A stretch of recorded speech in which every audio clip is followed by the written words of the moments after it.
says airlines can resume normal flight schedules in the U.S. starting today. Flights were reduced during the government shutdown. The German government says it's lifting its restrictions on exports of military equipment to Israel. This comes weeks after the ceasefire between Israel and the Hamas militant group. In Bangladesh, former Prime Minister Sheikh Hasina has been sentenced to death on charges of crimes against humanity for her crackdown on a student uprising last year that killed hundreds of people and led to the toppling of her 15-year rule. Trump says House Republicans should vote to release the files in the Jeffrey Epstein case. The bill would force the Justice Department to release all files and communications related to Epstein.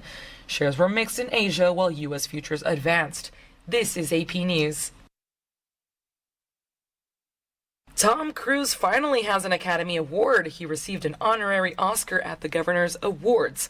The 63-year-old was celebrated for his 4 decades at the peak of the movie industry. An NFL player was in stable condition after being shot yesterday in New York City. Correspondent Gethin Coolbaugh has more. New York's mayor's office says Jets cornerback Chris Boyd was critically injured in a shooting in Midtown Manhattan. The New York Police Department says a 29-year-old man shot early Sunday was taken to a hospital where he was in critical but stable condition. Mayor Eric Adams' office says the man shot was Boyd. There had been no arrests as of Sunday. A Jets spokesperson says the team is aware of the situation. Boyd hasn't played this season, his first with the Jets, after going on the season-ending injured reserve list in August. I'm Gethin Coolbaugh. More information at apnews.com. I'm Marcela Sanchez, AP News. This is 820 AM, WCPT Willow Springs, and streaming worldwide at WCPT820.com. We are Chicago's progressive talk, where facts matter. Now, your WCPT 820 weather update. From the Weatherology Weather Center, I'm meteorologist Jennifer Wojcicki. We'll see increasing cloud cover here for today with a high in the upper 40s. Winds will be rather calm. Then for tonight, a chance for rain showers mainly late, cloudy, a low near 38. By Tuesday, chance for rain, cloudy, high 42 degrees. And Wednesday, mostly cloudy, high 47. Thursday, a chance for rain showers, cloudy, high 56 degrees. That's your latest Chicago weather update. Currently, it's 32. That's the sound of the ComEd Energy Efficiency Program, saving you money and energy. With rebates on Energy Star appliances, so you can come back to a home full of savings. Discover more ways to save at ComEd.com/home savings. ComEd, powering lives. This is WCPT 820, where facts matter. Welcome to Choose Views with Richard Chu.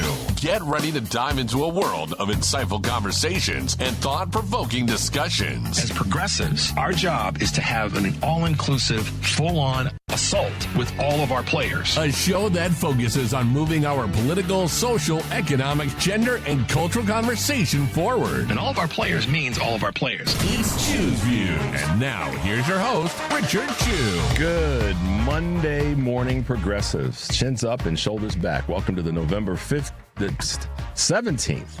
November 17th. Can you believe that? 2025 edition of Choose Views, 773-763-9278. Find my show on Facebook Live, TuneIn Radio, heartlandsignal.com, and YouTube. You can always email me at richard@wcpt820.com, and I'll get back to you as quickly as I can. I know sometimes a couple of days go by, and then I get back to you, and you've always got some great stuff, so keep that up, guys. Follow me on X, Instagram, LinkedIn, Facebook, Blue Sky, Threads, Substack, and Spoutable. Catch all of our shows by subscribing to our WCPT podcast on Apple Podcasts, Spotify, and iHeartRadio. There you can get Choose Views, featured interviews, Joan Esposito, live, local, and progressive. Driving It Home with Patty Vasquez, The Big Picture with Edwin Eisendrath. I hope you guys caught his show this weekend. Out Chicago, and of course, all of our other shows and interviews. And by all means, make your way over to our digital platform, also known as heartlandsignal.com, our digital newsroom. Those guys are great. And speaking of that, we're probably going to, one of our clips is going to be directly from that. So we'll get to that in a moment. But the big, one of the big things is Missouri is really working hard. They're facing the opposition to their gerrymandered maps. So that's a good article that you guys can check out there. And we even cover a story on Kat Abazela, who unfortunately did have to go through the hell of all that's going on and gone on and out in Broadview with the arrest that took place there on the heels of the protest. And then Governor Pritzker's got we got a couple of great clips from Governor Pritzker, which we may be playing one of those this morning. Did we get that one? We did? Cool. Sounds great. So we may get that one to you guys as well. But we got a busy show. Make your way over to Heartland Signal as always. This morning we have an interview with the CEO of Loretto Hospital, Tesa Anewishki. And then we've got a pre-recorded interview that I did with former Secretary of Agriculture during the Clinton administration, Dan Glickman. Really informative interview. And then in the 7:30 hour, political strategist Mike Nellis will be back with us to chat up a few things that Mike and I are going to talk about. Looking forward to that. So we've got a busy show and a really cool week this week. Just to give you guys a couple of highlights, we'll be talking with comedian and activist Cliff Cash. This week, Melanie Nathan will be with us, Jen Goldbeck, Matt Cooper from Washington Monthly, Reverend Black, and Michelle Duster. If you recall, Reverend Black was the individual that was struck by a salt or pellets from ICE while protesting. Rick Smith will be with us. We've got a couple of candidates that are running for offices in Oklahoma and in Iowa that will be with us. And, of course, our folks, Kurt Mullett and Karen Byrne from True Blue Politics podcast. So looking forward to having all of our guests on this week. Should be a lot of fun. But right now, check this out, progressives. Donald Trump says the Department of Justice owes him $230 million of our taxpayer money. Meanwhile, they're building an extension on the White House, a ballroom for their rich donors. If I had $230 million, this is what I would invest in. Make sure our food banks and after-school programs never run out of funds. Fully fund our schools. Rebuild our libraries and our rec centers. Invest in our parks and our green spaces. Rebuild the Manayunk towpath. Repair and restore the Manayunk Bridge. Fix our potholes and our crumbling streets. Invest in our police, fire, and municipal buildings. Invest in beautifying our business corridors. Those are real investments, not gilded ballrooms or birthday parades. That what's so great about that is that comes from Pennsylvania House delegate. In different states, they're called different things. The state representative, part of the state legislature.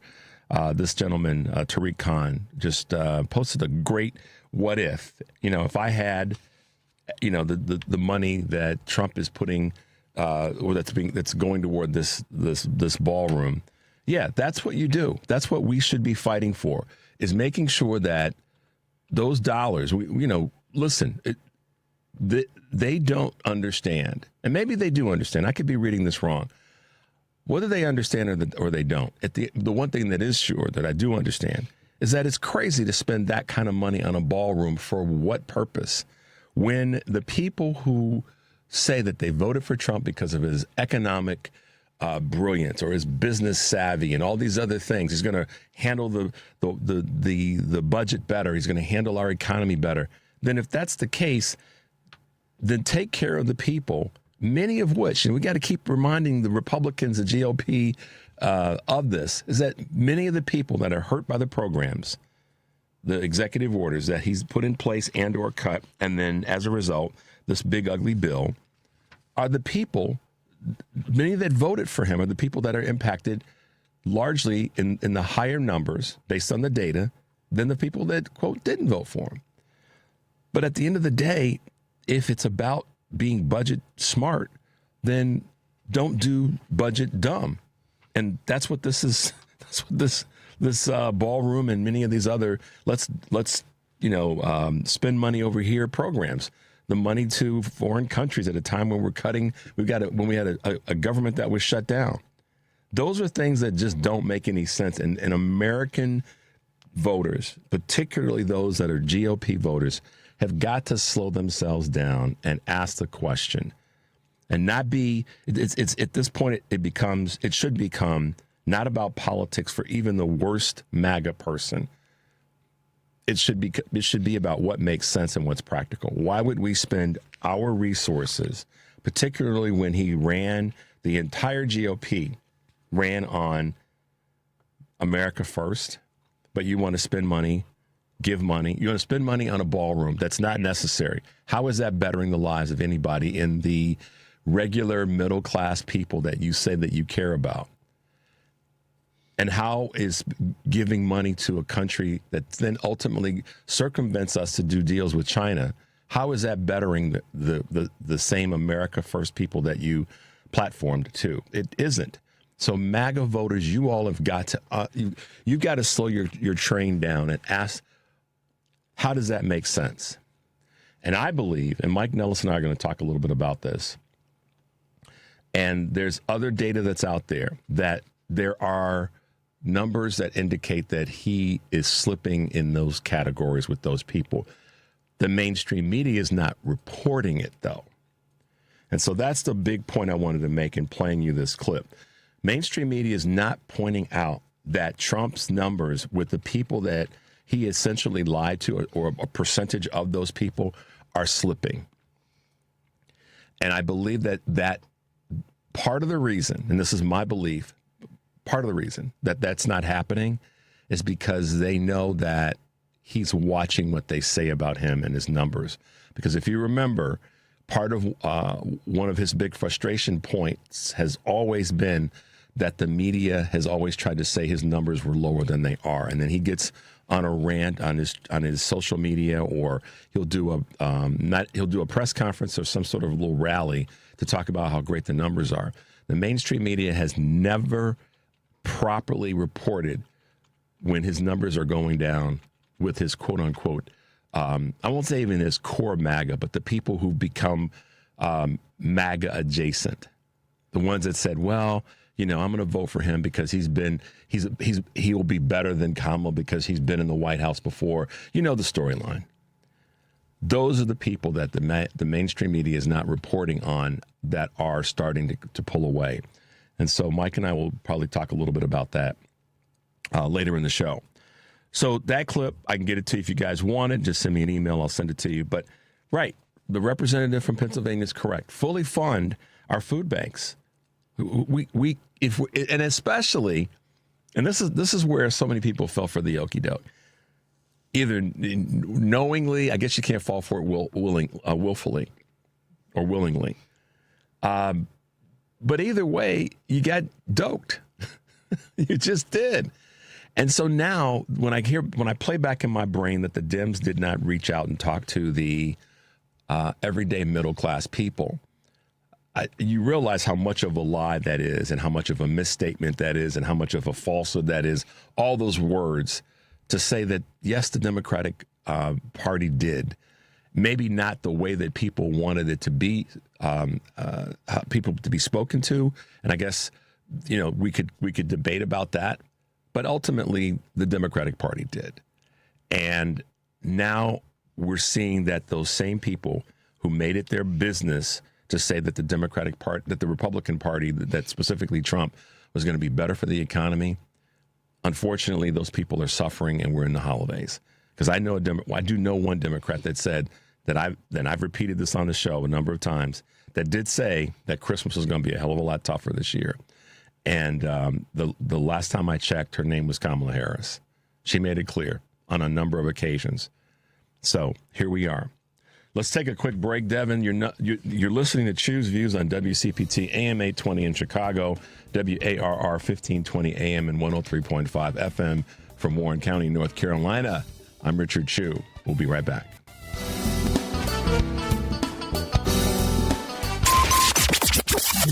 WCPT Replay. Right now, we're going to catch up on all things Wisconsin with our friend Ben Cominos. The big, beautiful bill is exactly what I expect Republicans to do. They're doing exactly what I expect every single time.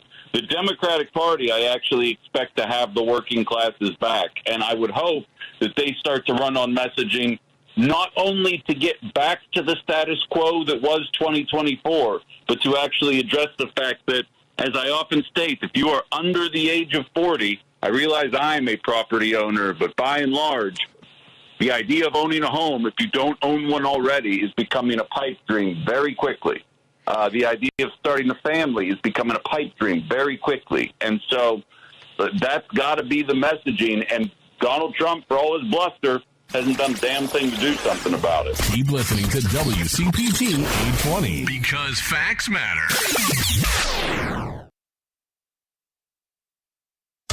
This is WCPT 820, where facts matter.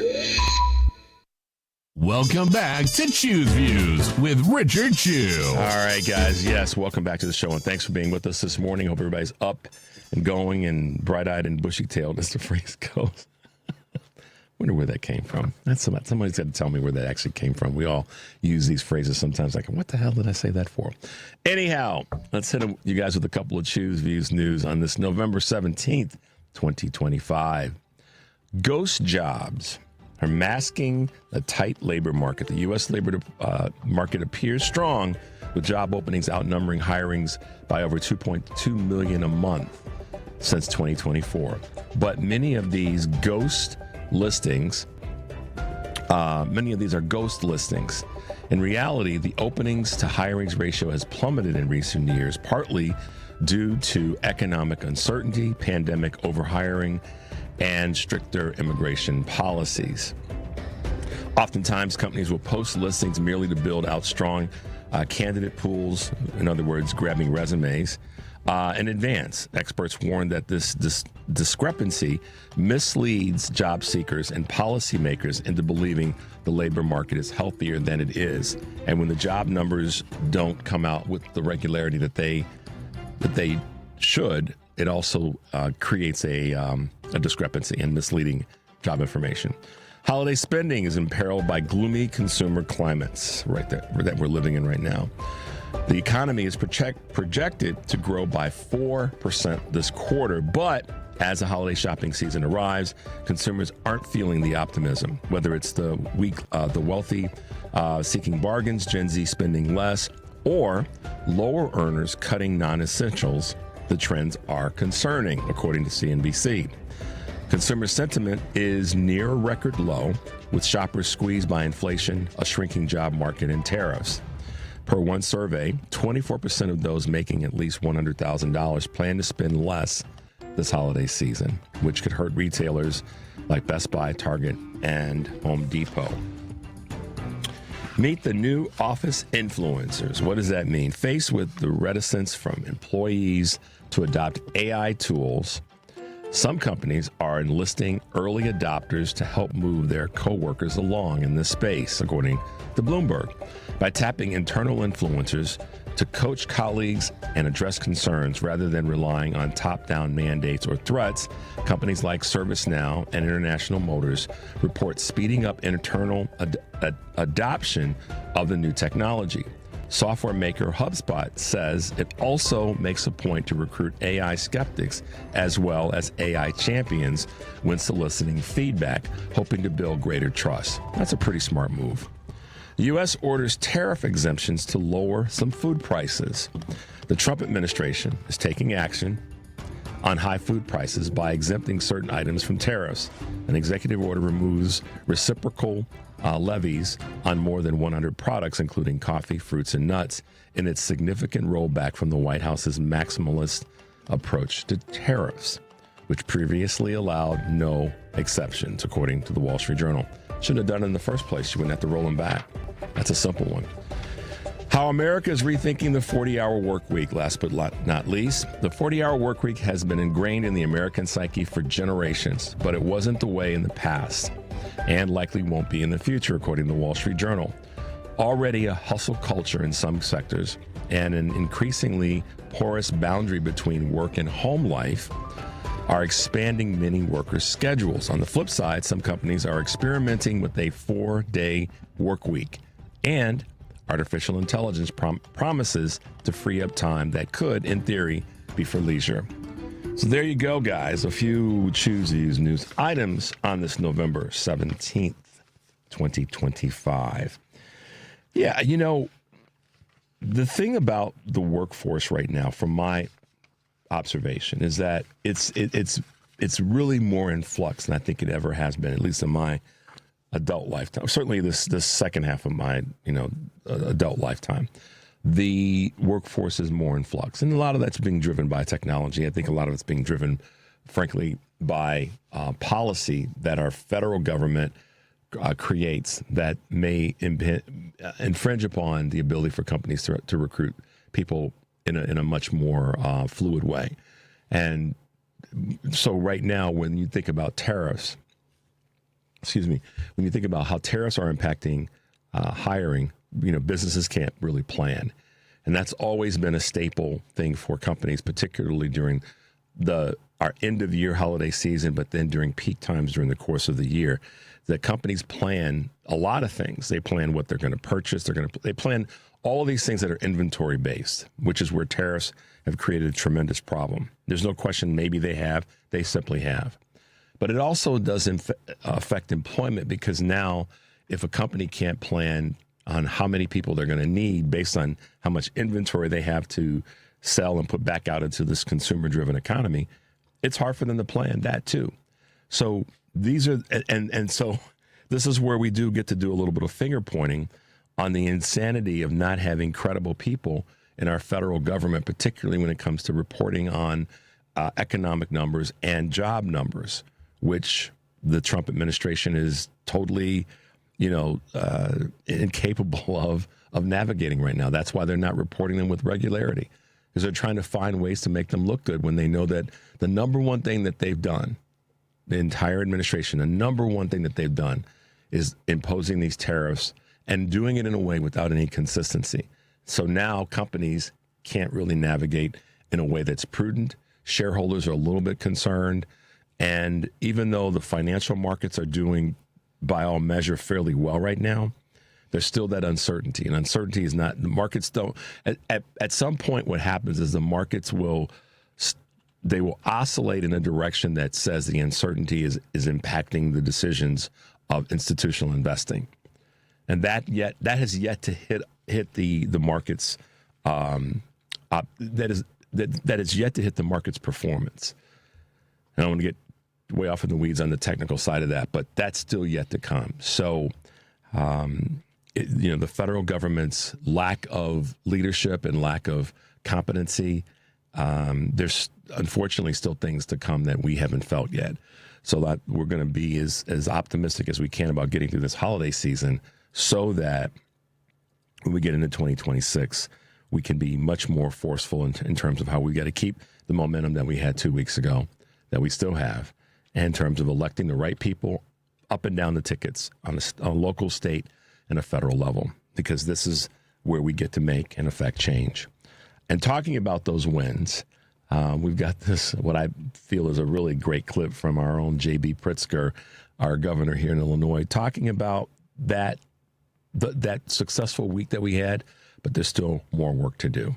Well, I think you saw, a wave election about 9 days ago, where Democrats swept, across the country. Look at what happened. Nobody's paying attention to Georgia, where there were two candidates, Democratic candidates, running for the highest offices that were on the ballot there, and they won by 20 points in a state that most people would say is mostly a red state. So when Democrats are winning by 20 points in a red state, and when Democrats who are supposed to win by 3 or 6 points in New Jersey and Virginia, which are purple states, winning by 13 and 15 points, I think you can see that people are very upset with the leadership of the MAGA Republicans of the federal government. That was J.B. Pritzker, governor here in the state of Illinois, letting it be known. And I want to just add some commentary to what he said. When Democrats win in areas where they are supposedly or not supposed to win, if you will, based on the numbers and the historical voting data of a community. That says a couple of things. The small thing is, I guess you could say, is that if that's a predominantly red community, state, district, or federal election, I think what it says is that the people who have been deemed as red voters or Republican voters may be more independent than we actually realize. And I may talk with Mike a little bit about this. They may be more independent than people really recognize. Not necessarily. And I could be wrong. I'm looking at this from a data standpoint, but also from how my instincts tend to be pretty good. A lot of those people are center right. They're not all the way to the right. And they vote. Their window of voting, it may oscillate from center right to middle to center left, depending on issues and candidates. And I think that that's also part of what's happened in some of these states, based on things that I've looked at. It's not just states, but some of these districts in states and some of the state legislatures. I also believe that it says that the sort of true Democrats, the ones that may be further left than center, more people are coming out. And I believe that that's, as I've said before, we can't necessarily get the people that are far right. If they're going to come, they're going to come. And then I think next week or in the next week or so, we'll be talking with Rich Logis from Leaving MAGA. And we'll talk about that with him. But I think that the other part of this is that Democrats who may have stayed home in all different levels of elections actually showed up 2 weeks ago. And those numbers increasing with the people that are center right moving, and they may not move politically, but they know that they got to vote in a direction that's going to bring better people to the elected offices. I believe that those two things happened 2 weeks ago. So yes, Democrats came out in good numbers all over the country, but in the case where it's a predominantly red state, and historically has voted red on a state level, state legislatures, and on a federal level, I believe that those numbers are actually people who are center right or independent, and said, you know what, I've got to go in a different direction because the people here that we've been voting for aren't making any change. I hope that that's the case, because when we then take and unpack this a little bit more with that 89 million people that didn't vote in the 2024 election, national election, federal election, those are the people that we should be going after. Those are the folks that we should be talking to. And certainly when I say we, all of us, but most certainly those who are running for office should be making sure that they're reaching out to those people that sat, on the sidelines. And I would almost say, go as far as saying that some of the Democratic candidates that are running on any level should be cutting some ads that speak to that, whether it be print ads, whether it be postcards, whether it be, electronic ads, or whatever it may be on television. They should be cutting ads that speak to that group of people, and start doing it now. Don't wait till, April. So start right now working toward sending a message out, creating messages that go out to people that may have stayed out of the election and said, listen, we want to get you back in this fight. So we'll see where that goes. And I'll say that again, because I do believe it's an opportunity to reach out and touch that group of voters. So we'll see what happens there. Let's take a quick break, guys. You're listening to Choose Views on WCPT AM 820 in Chicago and WARR 1520 AM and 103.5 FM from Warren County, North Carolina. I'm Richard Chu. We'll be right back.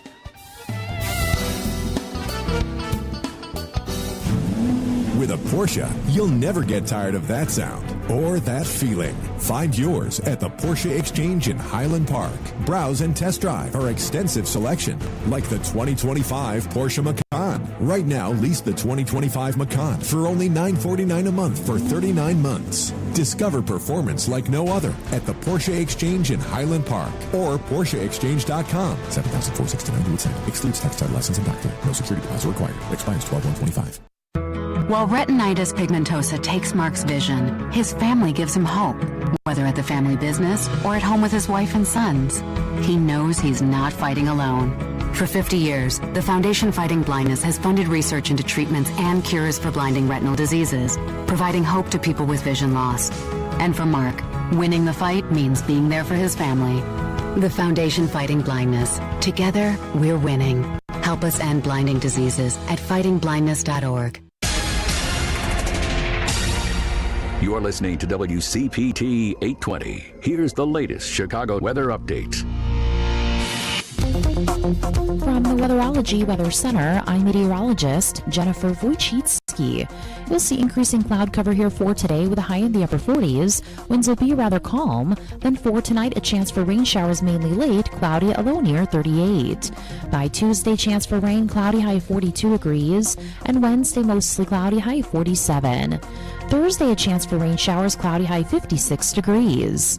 That's your latest Chicago weather update. Currently, it's 32. You're listening to WCPT 820 because facts matter. Welcome back to Choose Views with Richard Chew. Hey guys, welcome back to the show. Thanks for being with us this morning. So, funding our programs is critically important for everybody. And inevitably, and I hear this every now and again, someone will say, well, we shouldn't be spending money on some of these quote-unquote social programs and supporting some of these social organizations.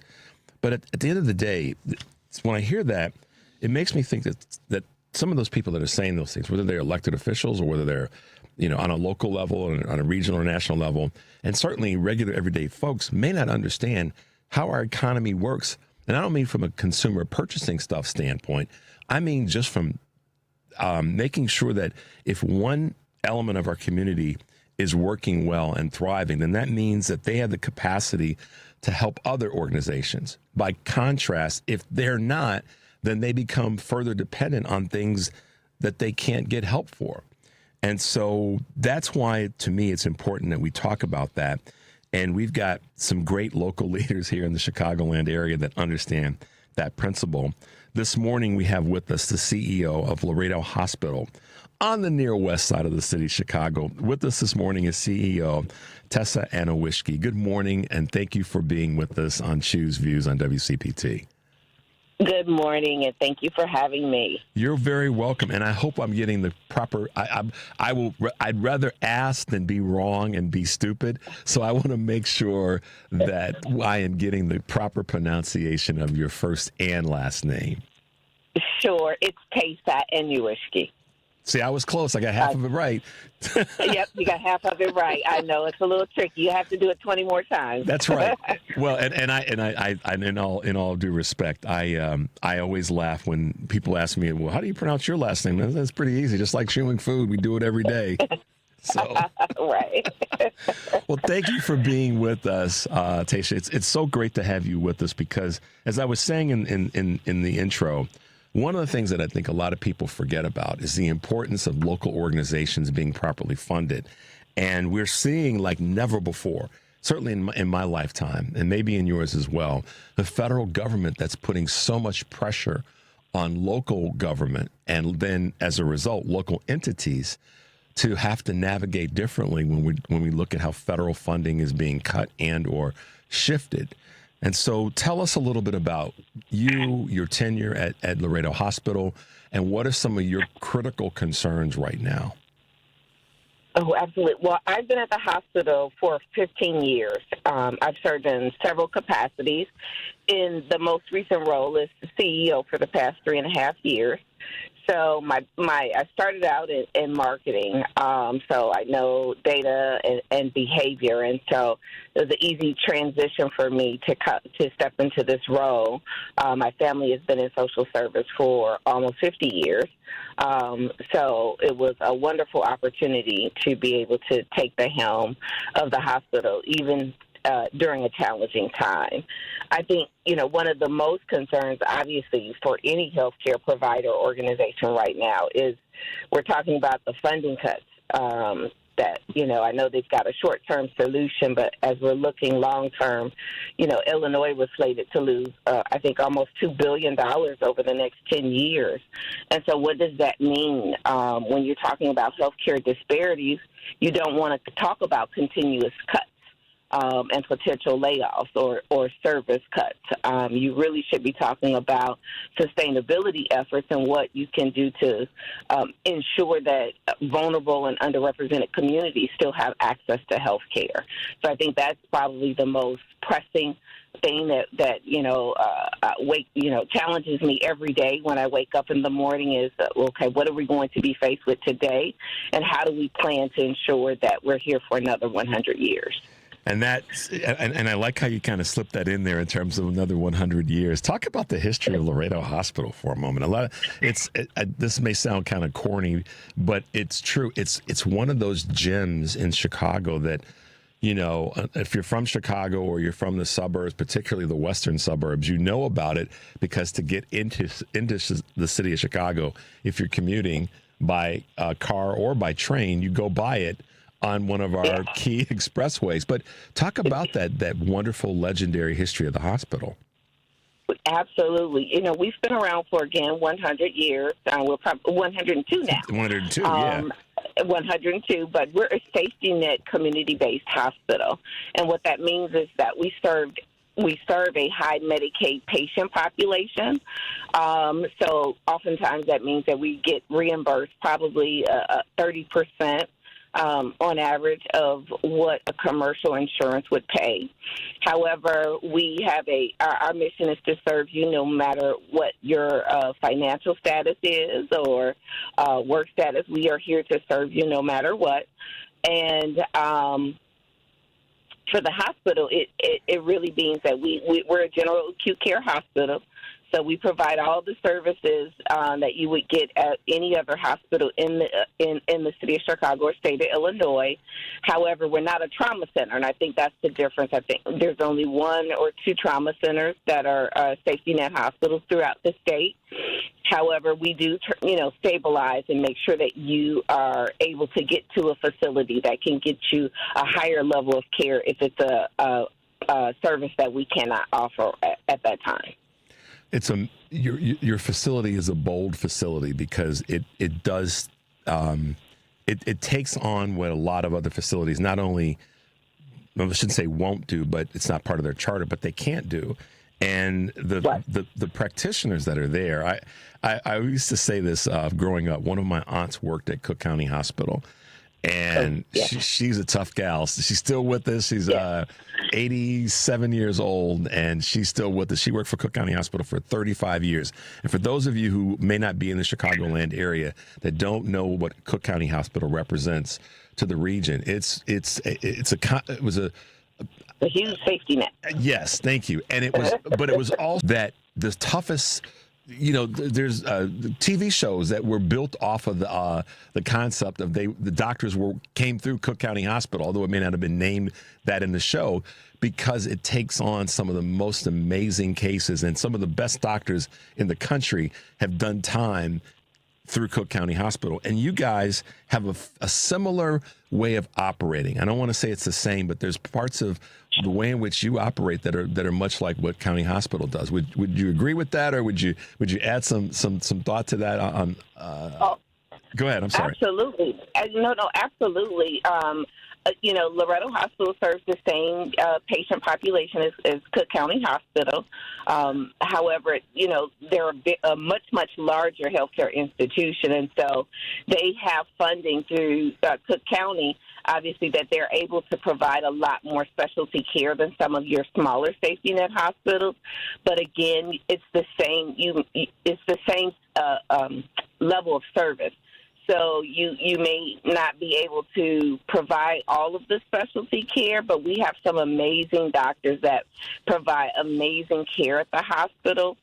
And I think, safety net, sometimes we get a bad reputation because we serve lower income communities, and somehow the perception is that it's synonymous with a lower quality of care, and it's absolutely not. Our safety net hospitals are amazing organizations that provide general acute care and emergency care for individuals that don't have access to care in their communities. And so we're the difference between premature death and precious life.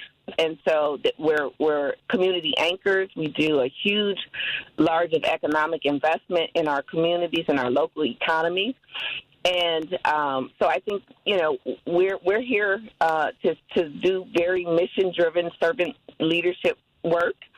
Very committed, and so we look forward to continuing to expand. Again, we should not be talking about service cuts when we're already talking about 10 to 20-year life expectancy gaps in these very vulnerable and at-risk communities. Yeah, and that's a big concern for so many people right now. I know it isn't talked about enough. It's almost talked about in happenstance. Like, okay, well, we'll throw this into the conversation when it comes to cutting anything that has to do with life-sustaining, life-sustaining action. And so medical treatment that's preventative, medical treatment that's post an event, and every part of the spectrum is so incredibly important right now. And to see that our federal government, this current administration, just to speak the truth about politics, it would even be thinking about cutting Medicaid and its impact on Medicare, Medicaid, and health in general, when that's, to me, is our best line of defense. We talk about, national security. For me, national security is having a healthy population, an educated population, and one that cares for each other, rather than just building up our military and building up our defense tools and all the rest of the thing. I think we take care of our communities, our community hospitals, our community hospital leaders like you. That's like, for me, the number one thing when it comes to national defense or national security. Oh, absolutely. If you're not healthy, you don't have much else. And so when you talk about the elimination of SNAP benefits, or you're talking about the loss of the tax subsidies that allow health insurance to be more affordable, it can be devastating for underrepresented communities and those that do not have immediate access to care.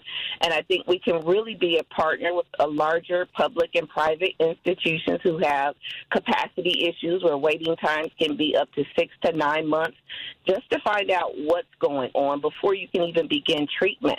And so we're really focused on making sure that we have, patients have access to care, but have good quality of life. If you are, don't have a job, you're not thinking about your health care, because you're thinking you can't afford it. And so it doesn't become a priority in your life, or if you're hungry, you're not thinking about your health. And routine and preventative care is essential to maintaining good mental and physical well-being. And so it's critical that, the federal government and the state, they properly fund your healthcare institutions, and particularly your safety net hospitals.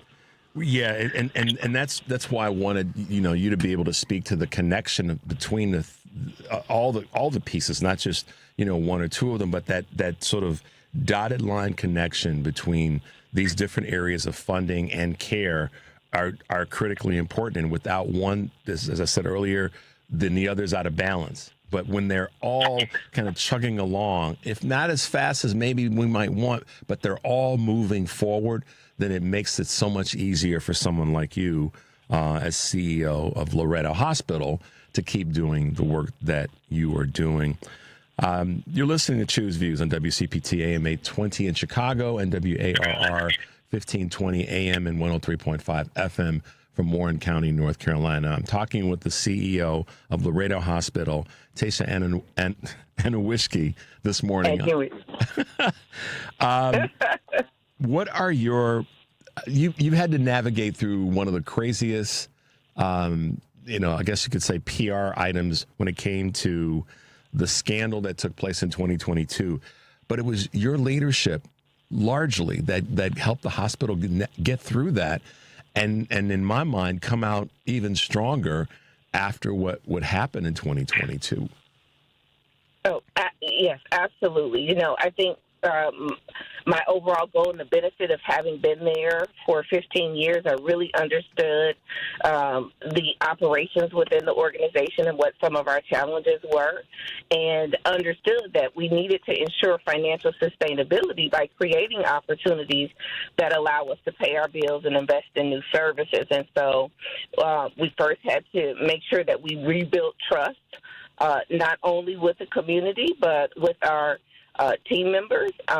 Rebuilding trust is not just about policy changes, but it's also about renewal, accountability, and putting our patients, staff, and the community first. And we were very committed to doing that. And I think we're doing a good job of restoring integrity and public trust through transparency and stronger oversight.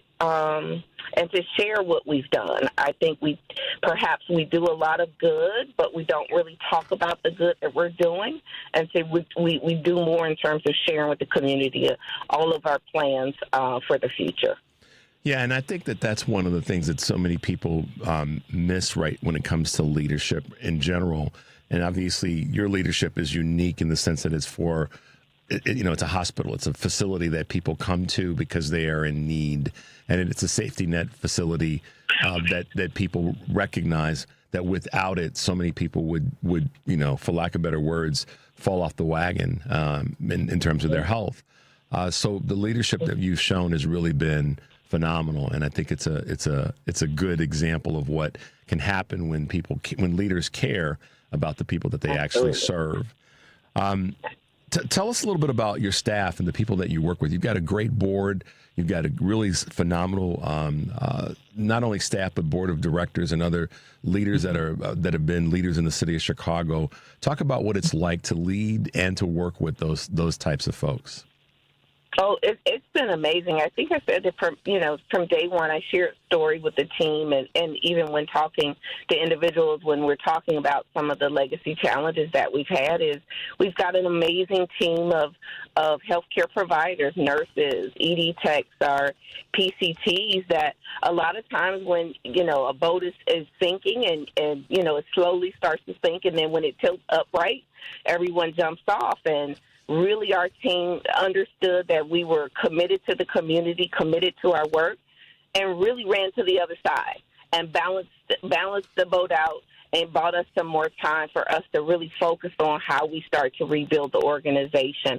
And our board has been very integral in that part. They have been on the board, some for up to 20 years, and had it not been for their involvement and advocacy for this community hospital, that Loretto could have closed 15 times over in the last 20 years. So it's been amazing to work with people who really are passionate and committed to ensuring that we give our community the best chance and our patients the best chance to have good quality of life and access to care. And that's one of the things that, again, going back to what I said earlier about leadership, understanding what's important and caring for the people that they're leading, but also caring for the partners that they work with in that leadership capacity. Tell us one of the successes that I think is important across the board when it comes to care for women is that you were able to, if I have this correct, you were able to reopen a women's health clinic that had been closed for nearly a decade. Is that true? Absolutely. Yes, we did. And that was one of the things we did January of this year. So we brought on a gynecological surgeon who specializes in fibroids, Dr. Pierre Johnson, who is known throughout the world, actually, for his work in terms of addressing women who are challenged with fibroids and getting rid of those fibroids for women through surgery. And so that recruitment took a year, but we understood that recruiting top talent and opening programs that bring long-term value to the community was critical. For the community. We had to be intentional about addressing those healthcare disparities that impact communities of color. And so he agreed to come on and make us his home. And so we were very grateful. And so far, he's seen almost 1,000 patients since he's been at the hospital and has done nearly 100 procedures. And so he has helped also attract commercial payers to the hospital. So that helps balance it. the funding reimbursement that we receive through Medicaid, it helps complement or supplement that revenue gap and bring more commercial insurance. And so we're able to get about 90% reimbursement from that. So our goal is to bring more Pierre Johnsons to the hospital, not just, I hate to talk about money when you're talking about health and human beings, but the reality is that the funding for safety net hospitals based on the Medicaid reimbursement rate, we have to be innovative in terms of our funding model. And the need to create sustainability means that we have to be able to attract physicians that, have a more commercial patient base as well. Well, and we were fortunate to have Dr. Johnson on earlier this year and talk about that part. And then that's why I would just, remind folks that, hospitals are, as much as it's hard to say it this way, and we know it's the reality, hospitals do function with a certain business model that's necessary because treatment's not free. And maybe it should be, but that's another conversation for a different day. Yeah. But to that end, it's great that you've been able, and again, this goes back to good leadership. You, along with your staff and board members, recognize having someone like Dr. Pierre Johnson on your team was going to be beneficial to the patients, certainly, but it was also going to be important to the business part of the hospital, and those two would work together. By having that increased profile, you had more opportunity to be able to ultimately serve more people. And so just kudos to you. Thank you so much for having that. I guess you could say having that vision. That's probably where in some cases your marketing and your other business acumen came to the table to be able to recognize, yes, it's about treating people, but it's also about making sure that it's affordable for all that we do treat. So. Absolutely. Good on you. Absolutely. Thank you so much. Thank you. It's been great talking with you. I mean, people don't realize you employ, is it nearly 600 people in the facility? Is that are my numbers close to being accurate? Just shy of 500. Okay. And back in our probably pre-COVID, we were closer to that number, and we're working our way back up. And so we're seeing our volume pick up.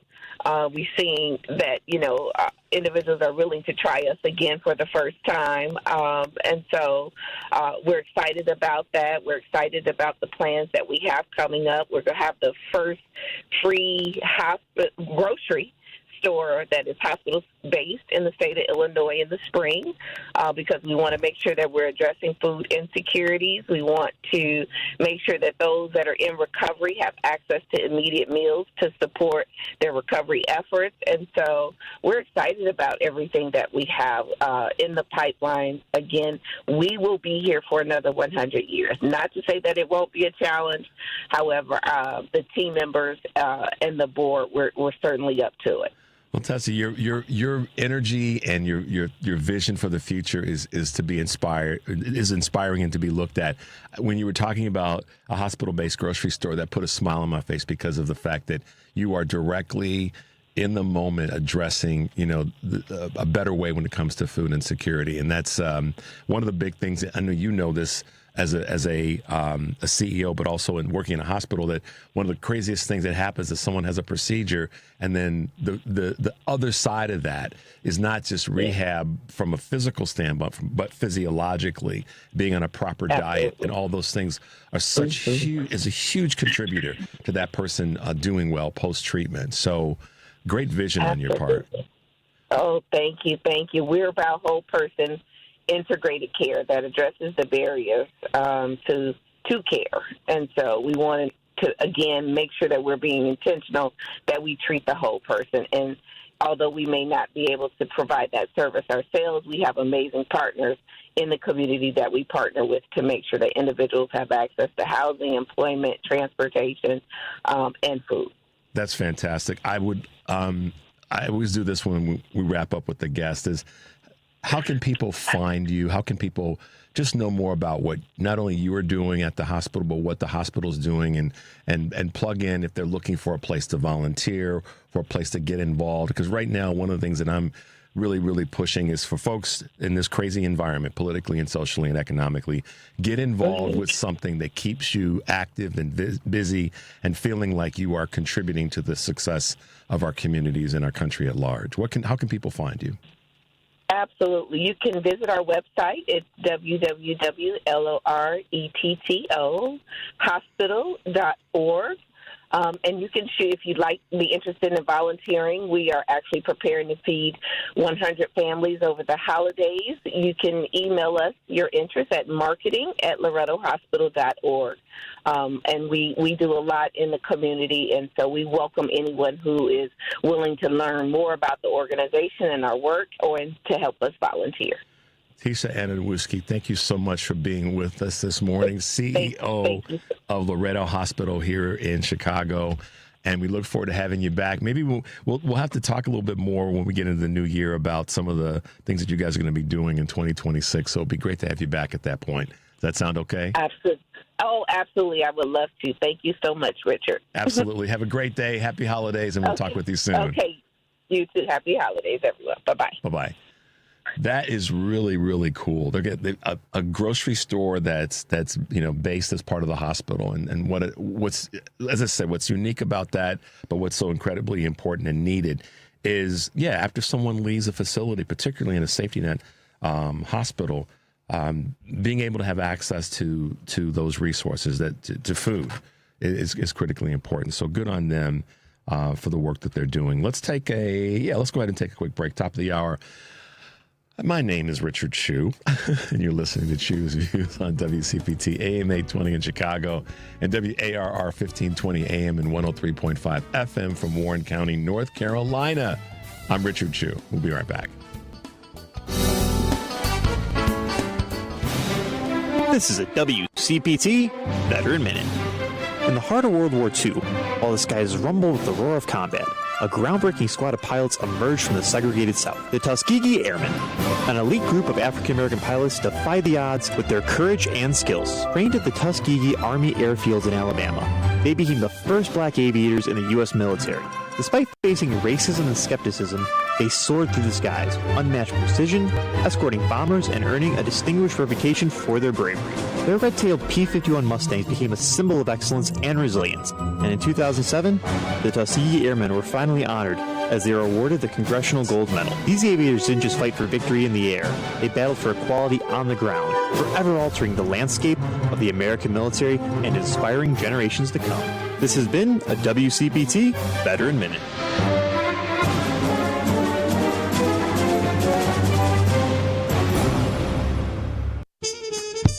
Hey Progressives, this is Richard Chu, host of Chu's Views here on WCPT AM 820, 6 to 8 a.m. Monday through Friday.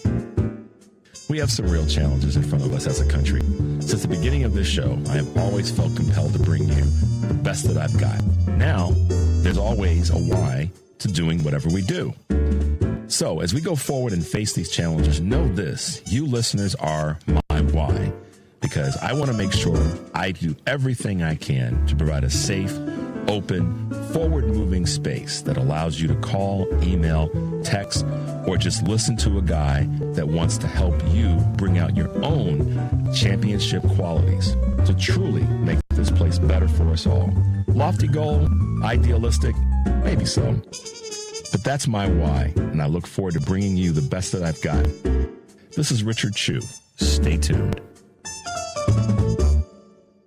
Eggland's Best, the only eggs with more fresh and delicious taste, plus superior nutrition. Eggland's Best, better taste, better nutrition, better eggs. This is 820 AM, WCPT Willow Springs, and streaming worldwide at WCPT820.com.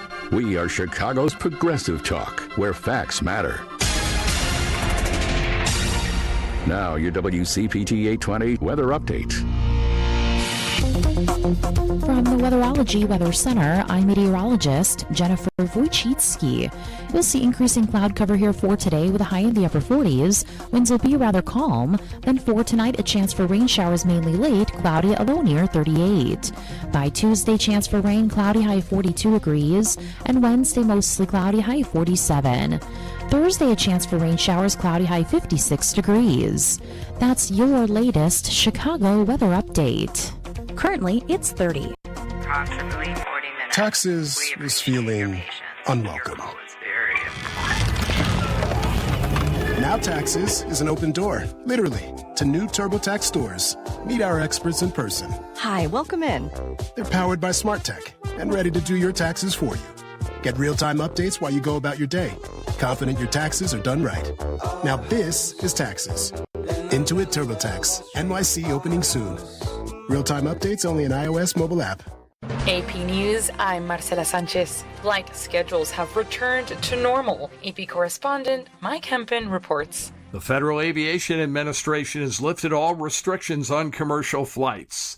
The FAA says flight schedules have returned to normal. The restrictions were imposed during the government shutdown at 40 major U.S. airports. They had been in place since November 7th and had affected thousands of flights. The FAA says they were needed to ease the strain on the aviation system and to help manage staffing shortages at air traffic control facilities. The flight cuts started out at 4% and increased to 6% before the FAA on Friday rolled them back to 3%. I'm Mike Hempen. President Trump says House Republicans should vote to release the Jeffrey Epstein files. His statement followed a fierce fight within the GOP over the files, including a split with Georgia Republican Marjorie Taylor Greene, who had long been one of his fiercest supporters. A former Alaska Airlines pilot who tried to cut the engines of a passenger flight in 2023 is set to appear for sentencing in federal court today. Joseph Emerson was riding off-duty in the cockpit when the incident took place. Following his arrest, he told police he had been struggling with depression, that a friend had recently died and had taken psychedelic mushrooms about 2 days earlier and hadn't slept in over 40 hours. He's pleaded guilty or no contest to all charges as part of agreements with state and federal prosecutors. The office of Mayor Eric Adams says New York Jets cornerback Chris Boyd was critically injured in a shooting in Midtown Manhattan yesterday. Boyd was in critical but stable condition. In Bangladesh, a special tribunal has sentenced ousted Minister Sheikh Hasina to death on charges of crimes against humanity. This is AP News. Poland's prime minister says a railway line bringing passenger trains into Warsaw from southeastern Poland on Sunday was sabotaged. AP correspondent Charles de Ledesma has more. Poland Prime Minister Donald Tusk says the damage to the line between Warsaw and Lublin was caused by an explosion. Tusk clarified, unfortunately, the worst fears have been confirmed. An act of sabotage has occurred on this route in the village of Mika. 2 passengers and several staff members were on the train, but no injuries were reported. The perpetrators will be caught regardless of who's behind them, says Tusk, who called the incident an unprecedented act of sabotage. Polish authorities have detained dozens of people over suspected sabotage and espionage since Russia's invasion of Ukraine in February 2022. I'm Charles de Ledesma. And I'm Marcela Sanchez, AP News. This is 820 AM, WCPT Willow Springs, and streaming worldwide at WCPT820.com. We are Chicago's progressive talk, where facts matter. Now, your WCPT 820 weather update. From the Weatherology Weather Center, I'm meteorologist Jennifer Wojcicki. You'll see increasing cloud cover here for today with a high in the upper 40s. Winds will be rather calm. Then for tonight, a chance for rain showers mainly late, cloudy, a low near 38. By Tuesday, chance for rain, cloudy, high 42 degrees. And Wednesday, mostly cloudy, high 47. Thursday, a chance for rain showers, cloudy, high 56 degrees. That's your latest Chicago weather update. Currently, it's 30. Alexa, play WCPT. WCPT from TuneIn. Welcome to Choose Views with Richard Chew. Get ready to dive into a world of insightful conversations and thought-provoking discussions. As progressives, our job is to have an all-inclusive, full-on assault with all of our players. A show that focuses on moving our political, social, economic, gender, and cultural conversation forward. And all of our players means all of our players. It's Choose Views. And now, here's your host, Richard Chew. Well, welcome back to the show, progressives. this morning we have one of the leading voices that's been around for a bit, but I guess that's a good thing, because with being around for a minute, you tend to gain some experience and some knowledge, and hopefully the ability to pass that on to those who need the learning, need to understand how we navigate in these tricky waters that we're in right now. Who am I speaking of? Former head of the USDA, Dan Glickman, is with us this morning on Choose Views on WCPT. Dan, good morning and welcome to the show. Thank you, Richard. Thanks for having me. Well, you said to me earlier that we could talk about anything, but I really want to lean into, one of your primary areas of expertise. But before we do that, I always like to let our guests share a little bit about their background, share a little bit about their history and what they've done, so that people have a better, they go, oh, yeah, I remember that guy. So help our listeners understand a little bit about your background, what you've done, and kind of where you are and what you're doing now. All right, well, thanks. I was had my career in politics. I was a congressman from Kansas, Wichita, Kansas. Anybody been there? It's kind of the air capital of the world. And then I was, after that, Secretary of the Department of Agriculture under President Clinton for 6.5 years. And then I went on and had an interesting career switch, and I became chairman of the Motion Picture Association of America. So I was the chief lobbyist for Hollywood. People said, well, how did you go from agriculture to the movies? I said, well, I used to grow popcorn, and then I sold popcorn.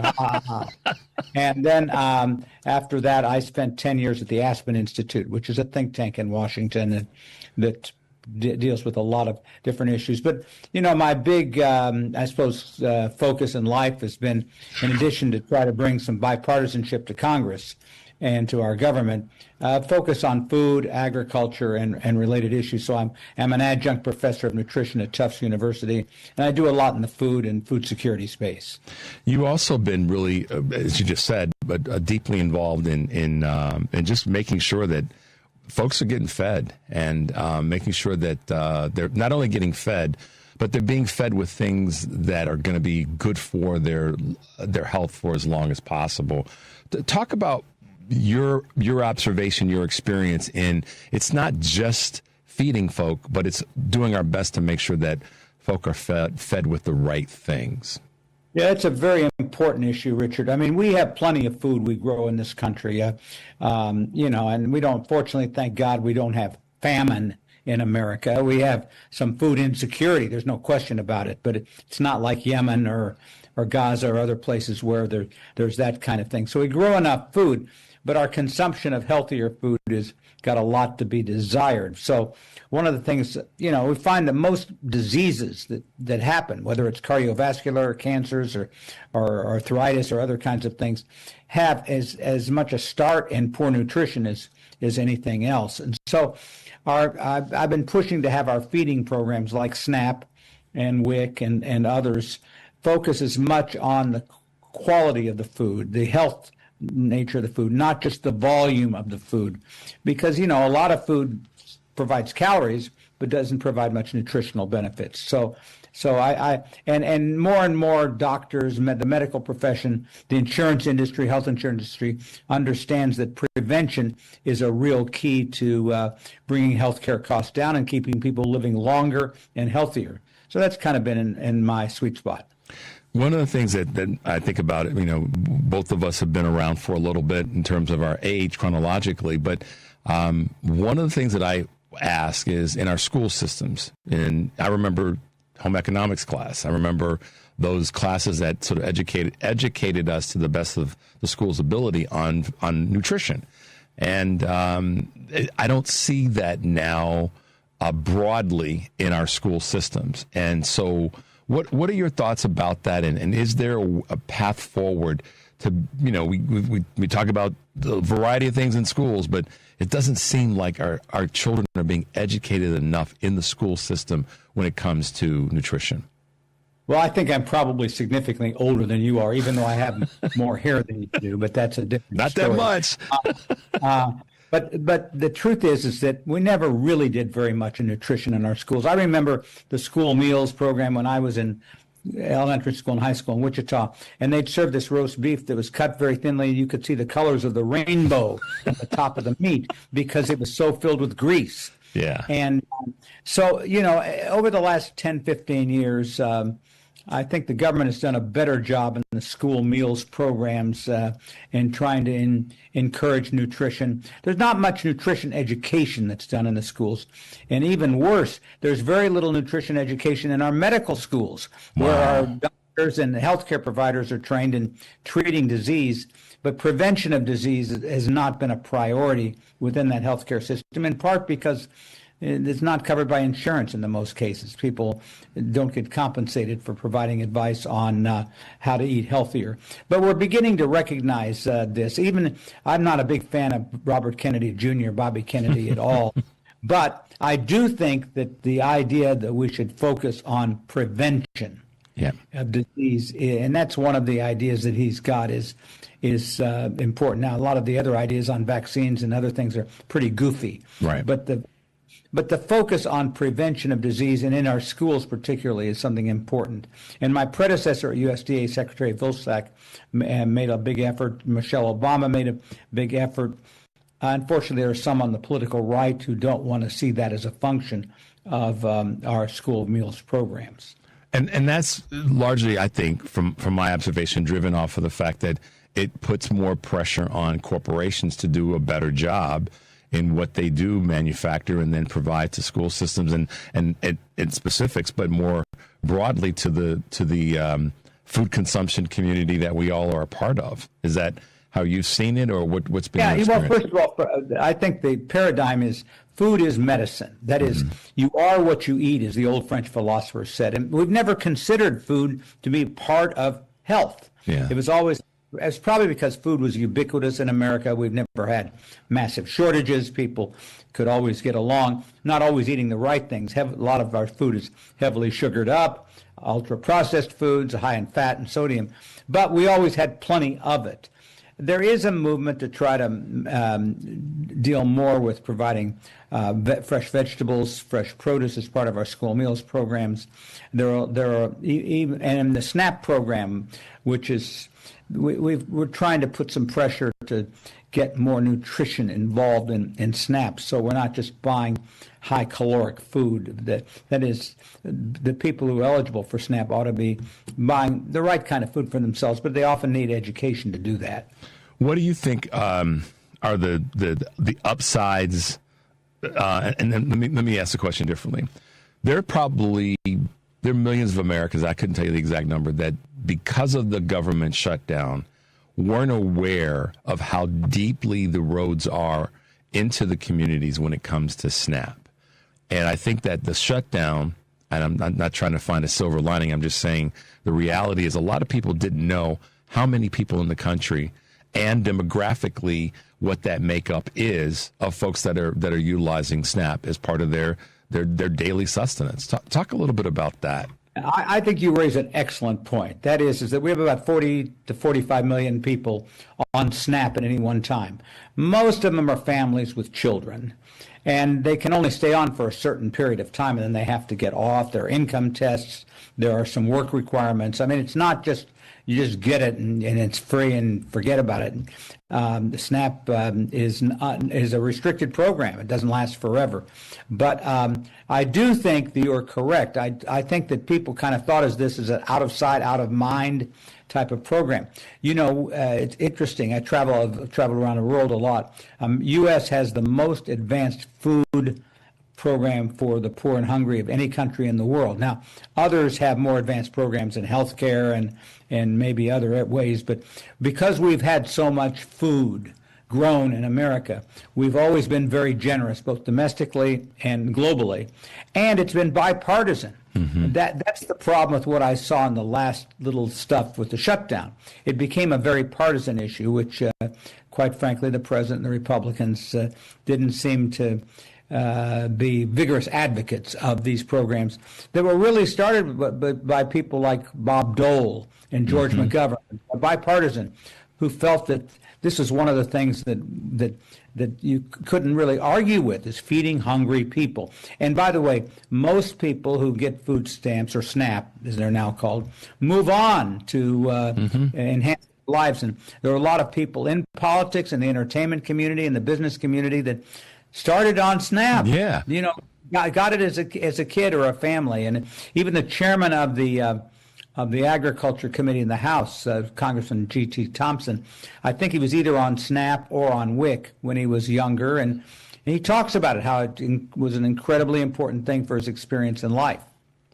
It's so funny. Funny is not the right word. I guess the better word is ironic. I mean, the people the categories of folk.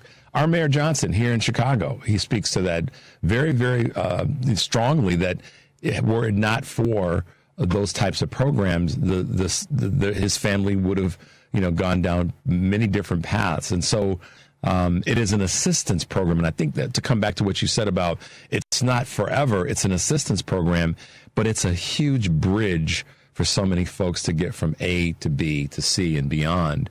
And so, unfortunately, you're right. It became this political football that the right sort of took the wrong way. They ran to they ran to the wrong end zone, Dan. And I also think that how the funding mechanism of SNAP, there are some programs that were not shut down.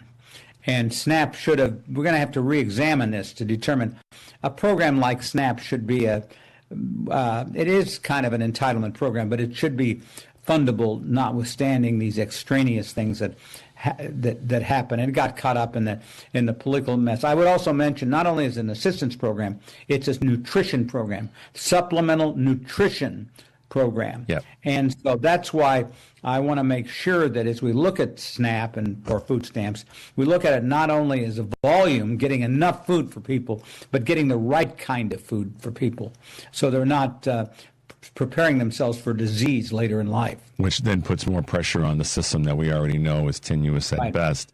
We're talking with Dan Glickman, who's a former head of the USDA, and you're listening to Choose Views on WCPT AM 820 in Chicago and WARR 1520 AM and 103.5 FM from Warren County, North Carolina. I'm Richard Chu.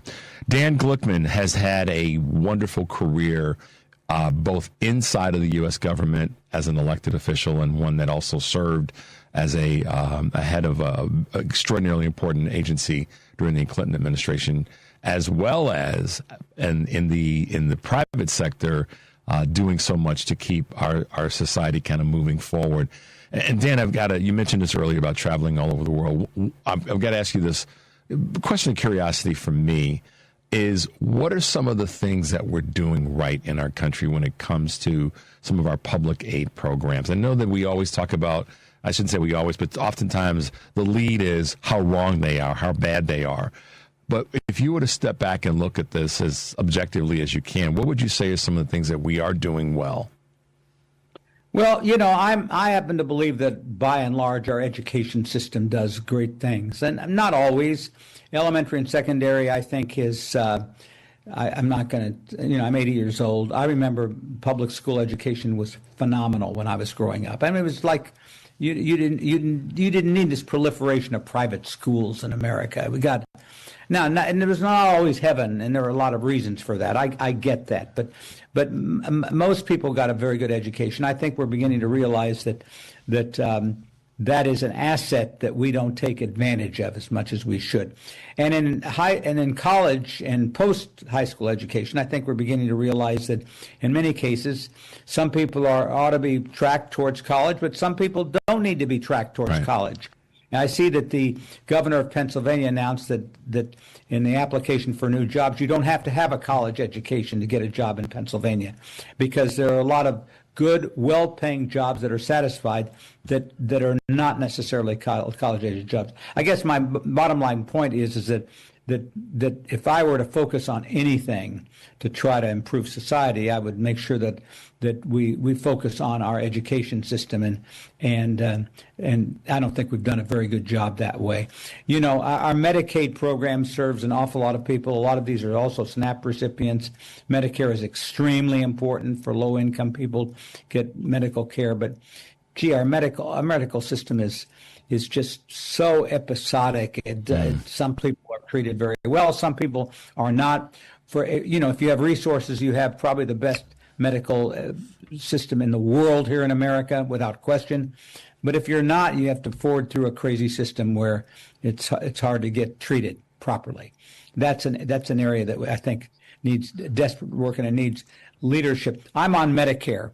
Okay, thank God. It's phenomenal. I wouldn't say it's phenomenal, but I was in the hospital recently for a gastro issue, and I came out, and I think I was there for 4 days. I think I owed $400 or something, and wow. Treated well, but you have to be over a certain age to qualify for that yeah. kind of care. We really ought to make that program or something similar to that applicable to everyone. Yeah, one of my listeners said to me yesterday that where could we be if we were able to lower the age for Medicare so that the people who have certain issues, whether they be disability issues or they have an episode, but they need that support, can have the eligibility for it.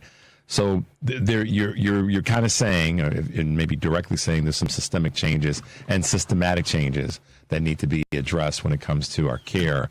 But you do feel have a pretty good feeling about some of the things we're doing with education. I'm agreeing with you in the education conversation.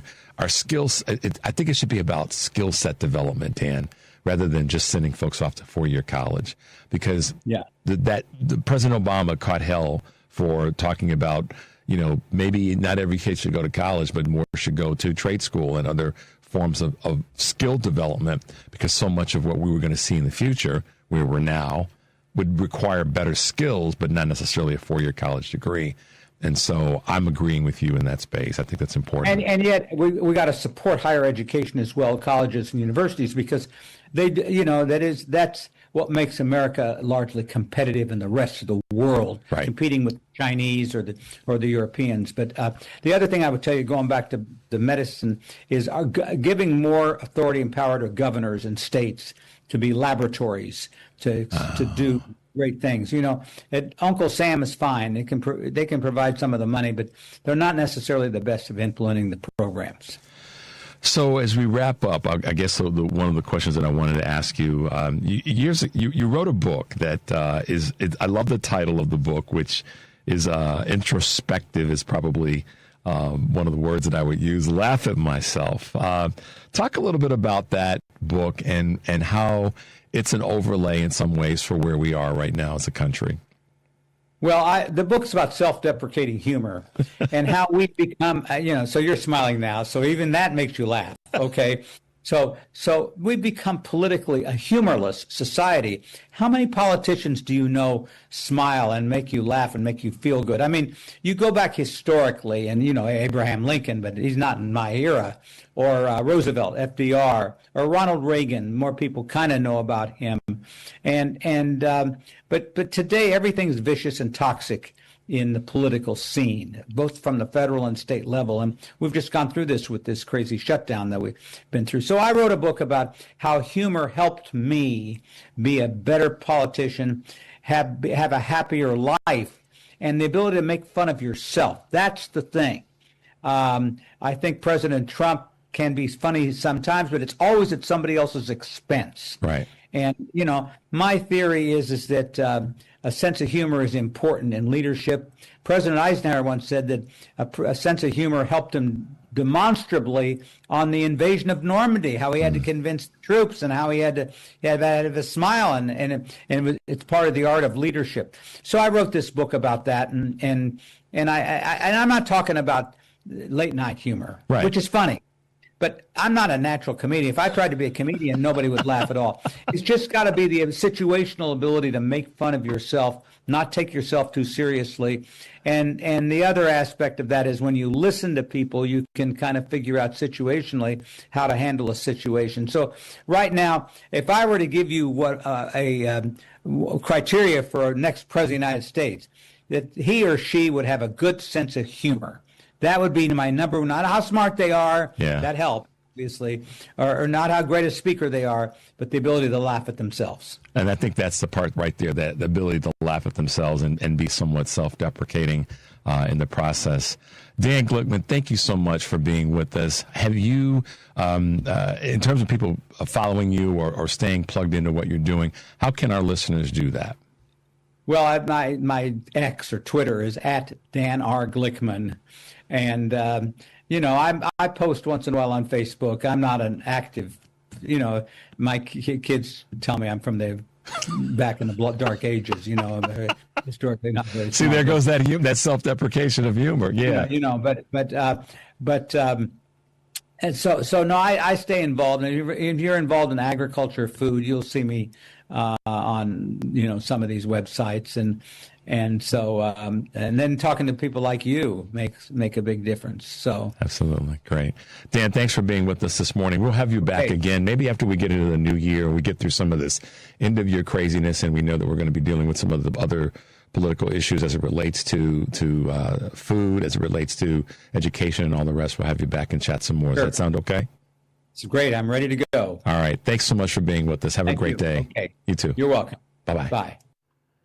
Guys, that was Dan Glickman, who is former, as you heard, Secretary of Agriculture, and just a great guy. Been around for a minute. He said he's 80 years old, but you talk to him and you realize that history that he has is so important right now, to have that leadership that understands the importance of social programs and how they benefit the greater society. So it was a pleasure to interview him, and I look forward to having him back. And like I said, toward the end of the interview, I'll probably try to have him back right after the new year, once we get through the craziness of the holiday season. So you can Google him. His book's a fun read. I took a quick turn through it online, so check it out if you can. We've got Mike Nellis coming up in a little bit, but for now, let me hit you guys with a couple of quick items. Make sure you catch my podcast, Choose Views, featured interviews, and full episodes are available on Spotify, Apple Podcasts, TuneIn, iHeart, YouTube, and Amazon Music. You can simply search for Choose Views or visit our new podcast page at heartlandsignal.com/podcast. All the latest editions and such are there. Today on Live, Local, and Progressive, Joan Esposito will be joined by Paul Glashfus of the Washington Monthly, Greg Hines of Crane Chicago Business, Tom Moss of Indivisible Chicago, and Jared Bernstein, chairman of the Council of Economic Advisors under President Joe Biden. Live, Local, and Progressive, weekdays 2 to 5 here on WCPT AM 820, heartlandsignal.com. Tune in. And then tonight, driving it home, Patty Vasquez will be broadcasting from where? Los Angeles. That's all I'll tell you. Just tune in. And then tomorrow on the show, my guests include comedian activist Cliff Cash. Also for the week, as I said, Rick Smith, Reverend Black, and a number of others will be with us throughout the course of the week. So tune in, plug in, whatever you got to do to catch all of our shows. Patty's out in L.A. That's going to be cool. Where's she actually broadcasting from? Don't know. She'll be, she might be sitting at the base of the Hollywood sign. Knowing her, yes. Right. See, I said that being sarcastically, but Devin knows the real deal. Guys, let's take a quick break. You're listening to Choose Views on WCPT AM 820 in Chicago and WARR 1520 AM and 103.5 FM from Warren County, North Carolina. I'm Richard Chu. We'll be right back.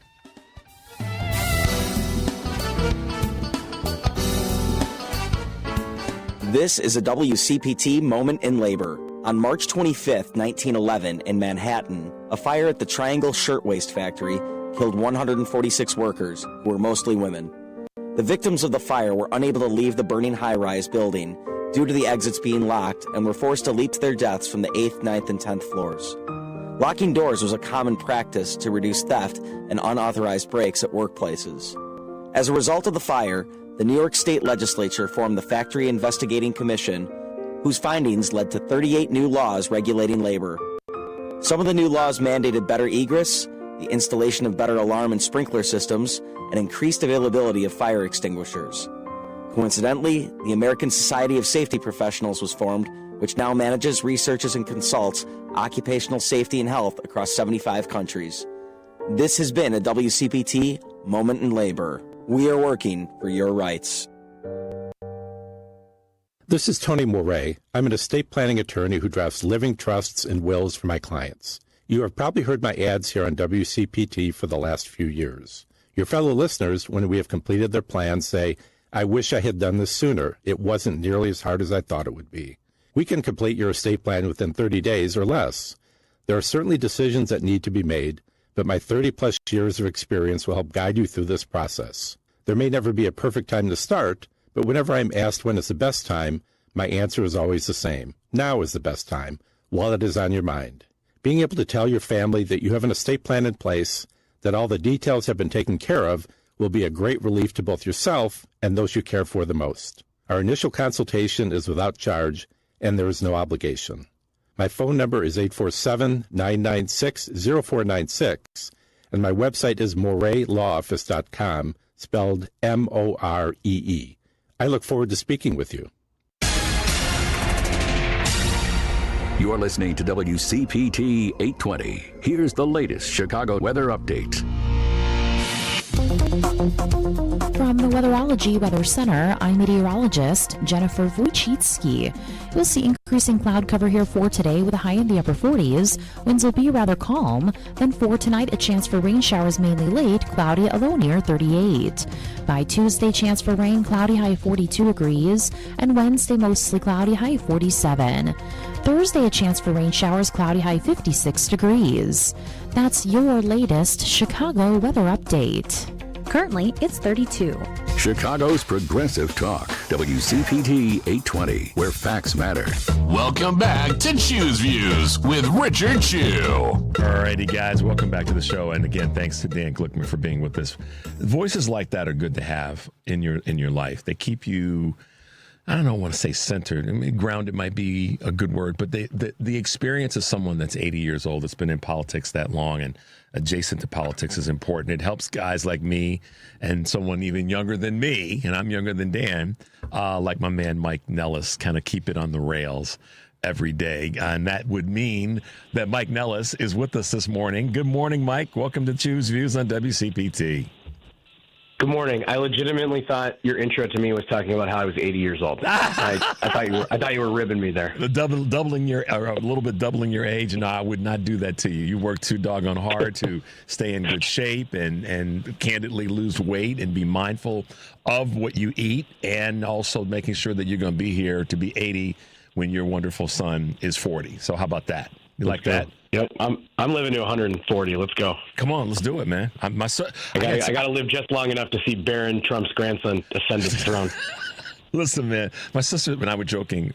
This is about a year ago. We were talking about, this year she turns a significant number, and she's proud of it because she's like, I'm not ashamed to talk about. I'm going to be 75 this year in December. And so we were talking about that, and she said, and I plan on living to being 100. And she was serious about it, Mike. It wasn't like just saying it to be, a little bit of a joke or humor. She was dead on serious. And I had to because my sister's that person. She's the one you don't mess with. And I was like, okay, then I'll be here to make sure you get to 75. Man, someday you'll get a chance to meet her. Mike, it's good to hear your voice. I mean, I've been hearing your voice with all the landing. You've got a little G550 that you fly around in to get to place. I know you wish you'd had one, but I'm joking with you because you've been showing up a little bit everywhere. So I make a point of plugging in making sure that I get notifications. Mike's on this show or Mike's on that show, because I want to listen to what you have to say, as always, because I respect your opinion and observations. But, man, you definitely, when you were on Piers Morgan, there's certain things that I can't say on the air that I've said to Mike in private. And I referenced a movie that's with Denzel Washington and G4. And that movie is called, I just lost my train of thought. But it's a scene in the movie where Mike Nellis does a version of this when he's on some of these shows, and that is putting his proverbial foot in the behinds of people who say nonsense on the shows that you've been on. And you just did it recently on as a panel guest on Piers Morgan. So talk about that for a minute, and then we'll get into some other craziness that's going on. Yeah. Well, I don't have a G5. I just have a pretty good United mileage account with a lot of points. But I was on Piers Morgan has a YouTube show, and he did an emergency episode about the Epstein files drop. Was that last Tuesday? Yeah. And 15 minutes before they go live, they called me and they were like, "Do you want to join?" And I'm like, "Absolutely." "Do I want to talk about the Epstein files?" Like, "Absolutely, I do." And I join. I have no idea who else is on it. And the first panelist they introduced is Alan Dershowitz, the former Epstein lawyer, and someone who's on the list. And I think I texted my booking agent, help me with this, and I was like, Alan Dershowitz is on this panel. This is going to be spicy. What are we doing? And so we get on there, and Dershowitz is just being Dershowitz, and he's defending himself and talking about how he's a victim of the whole thing, and it's completely ridiculous. And I will say, like, between most of the panelists, we were all pretty much in agreement that Donald Trump should release the Epstein files, which even now, by the way, Donald Trump has come around on, finally. Which is going to happen anyhow, but go ahead. Yeah, what was going to happen? Well, listen, he was going to lose like 150 Republican votes in the House, so he's only endorsing it because it's better than looking like he got rebuked by his own party. So it's actually the first time I think MAGA has walked the dog instead of the other way around.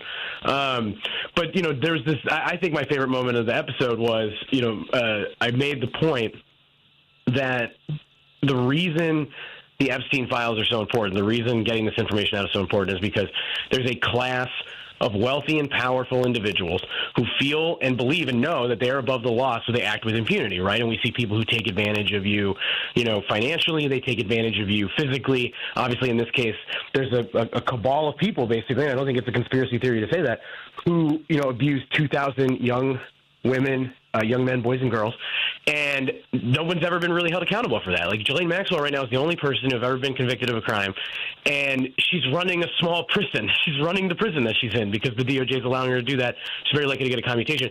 And Alan Dershowitz decides to go, oh, you sound like Mamdani. You're attacking the billionaire class, like blah, blah. And I'm like, Alan, he's telling me that there's, like, no, class of people that, like, feel like they can get away with this.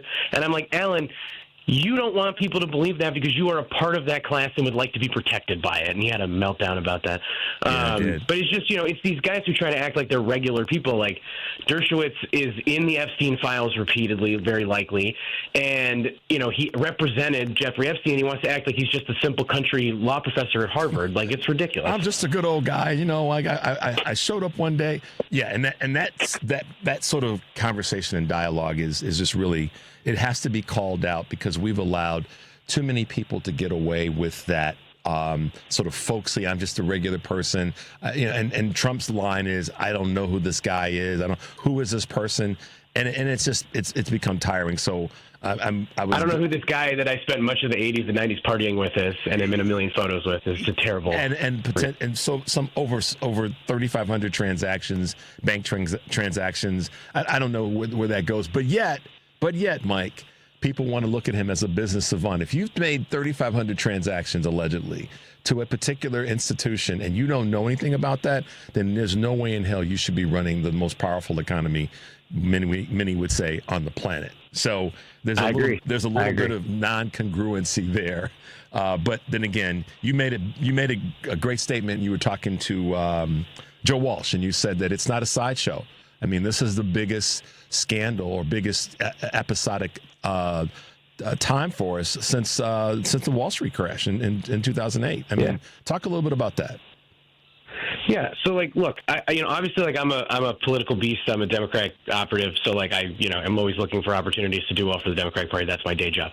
However, I don't necessarily believe that the Epstein files in and of itself is good for the Democratic Party or bad for the Republican Party. Insofar as I'm pretty sure if you released every single email, every single video, every single text, every single whatever that's out there, photo, you're going to find plenty of prominent Democrats that are on it, likely donors, maybe politicians. I don't know.